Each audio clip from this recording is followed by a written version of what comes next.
Cancer Journey Sharing in the Face of Survivorship, Thyroid Cancer, to be presented by Lilibet Juanillo.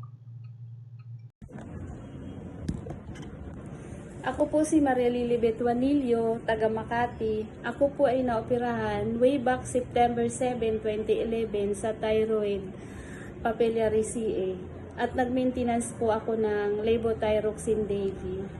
So from year 2011 up to now, naka 14 years na po akong survivor. Pero last May, this year 2025, may napansin naman po akong bukol ulit sa liig ko. Nagpa-consult ako agad kay Dr. Reynaldo Hoson at advice po para masigurado may pinagawa na laboratory like ultrasound and CT scan with contrast. At doon po nalaman na need po ako operahin ulit. At agad naman po ako in-schedule para sa operation.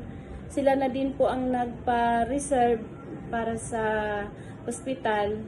So, last October 29, inopera po ako at sa awa ng Diyos, naka-recover na ako. Naka 1 month na po ako ngayon after ng operation at naka-recover na po ako.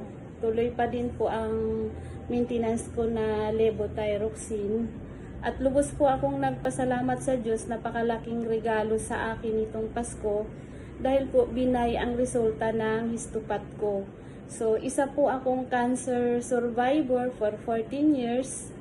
At pangalawa, thank you po sa mag-amang doktor, kay Dr. Reynaldo Hoson at Doc Lance Hoson. Ramdam ko po na at ng buong pamilya ko ang concern po ninyo.